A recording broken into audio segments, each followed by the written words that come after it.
Hi guys, you're welcome back to the channel. If you're new here, my name is James Love. So I have this video here with me today titled How Tokyo's Military Became So Powerful in 2025. Okay, let's find out.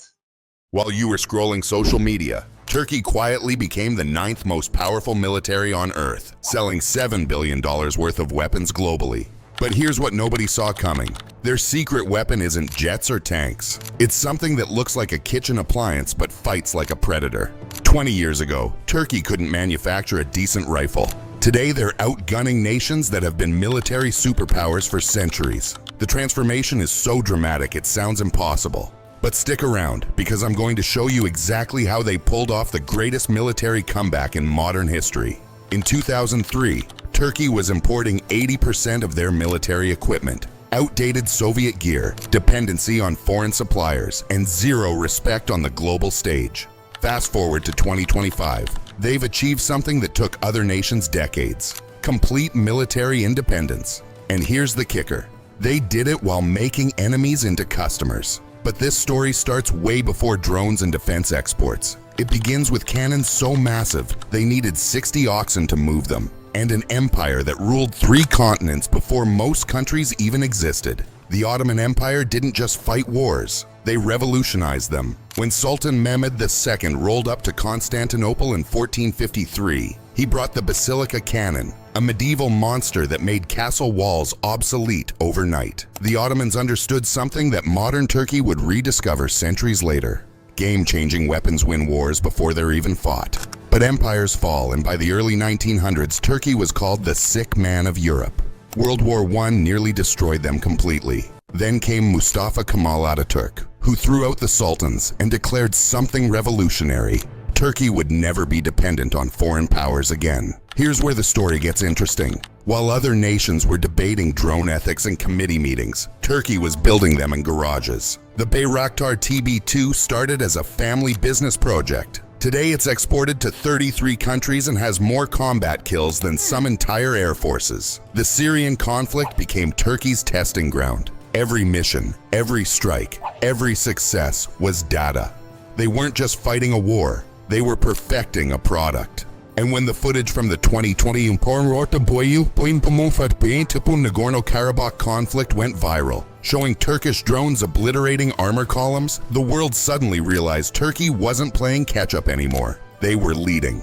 But here's what nobody expected, and this is crucial for understanding how Turkey became so powerful.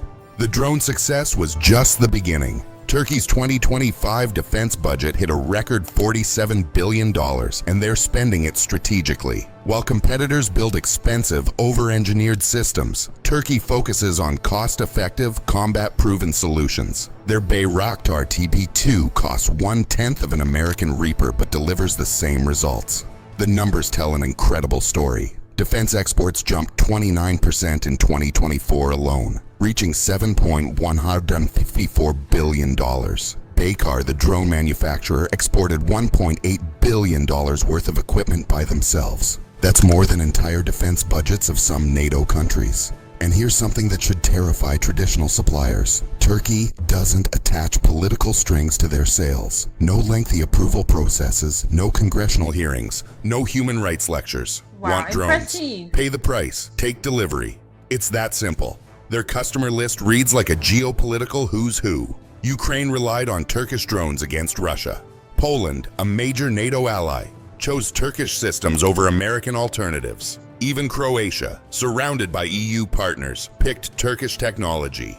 When NATO countries start buying from Turkey instead of the United States, you know something fundamental has shifted. But the real genius isn't just in what they build, it's in how they've positioned themselves globally. And this brings us to the most controversial part of their strategy.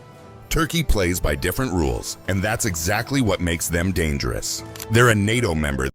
Wow, guys, I am so impressed with the growth of Tokyo's military. You see, it impressed me when I see people that are underrated, that are ignored or underrated. Let me use the word underrated. Let me use the word underrated. Now going to the fact that people now depend on them to do things. It is really, really impressive. It is really like I find this very, very impressive. And yes, I am so proud of your growth. Tokyo's. This is really, really nice. Like, I can't even stop saying that. I am proud of you all.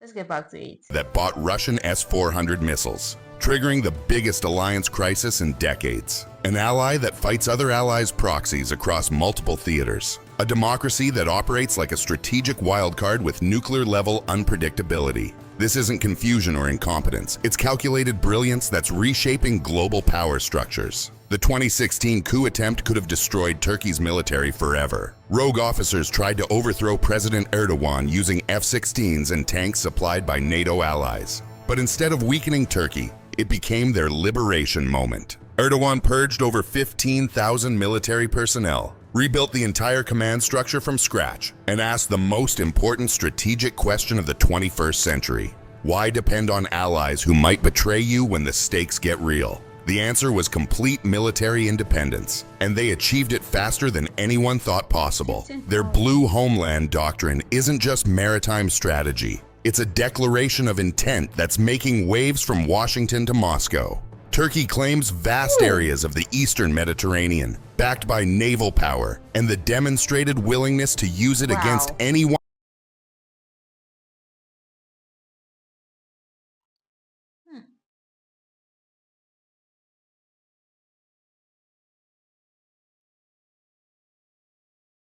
Hmm. who challenges them, including fellow NATO members. Here's what makes Turkey's military expansion truly unprecedented.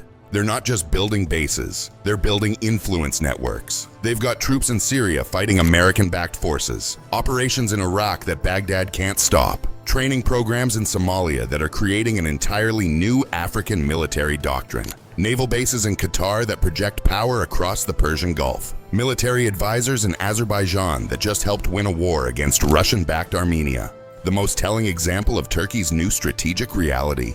During the Ukrainian conflict, they supplied drones that devastated Russian forces while simultaneously refusing to join Western sanctions. They kept the Bosphorus Strait open to Russian civilian ships while closing it to warships under international maritime law. They mediated peace talks between Moscow and Kiev while arming one side against the other. Only Turkey could pull off this impossible balancing act without facing consequences from any major power. When France and Turkey nearly came to blows over Libya in 2020, it wasn't because Turkey was being reckless. It was because they were strong enough to challenge a nuclear power and win the diplomatic standoff. French warships backed down. Turkish proxies advanced. The message was clear. Turkey doesn't ask permission anymore. Their Hisar air defense system costs half of Western alternatives. The Altay tank incorporates lessons from every major conflict of the past decade. Their naval drones can swarm enemy ships at a fraction of traditional missile costs. Every system is designed with one principle: maximum effect, minimum cost, zero political baggage.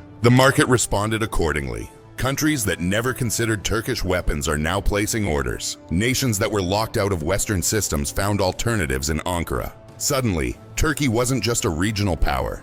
They were a global arms dealer, and the timing was perfect. Great power competition returned just as Turkey achieved military independence. Russia needed alternatives to Western technology. China wanted to break American military dominance. Middle Eastern countries sought protection without political interference. Turkey provided solutions to all of them. The result? In 2025, Turkey ranks as the 9th most powerful military globally, ahead of traditional powers like Italy, Canada, and South Korea.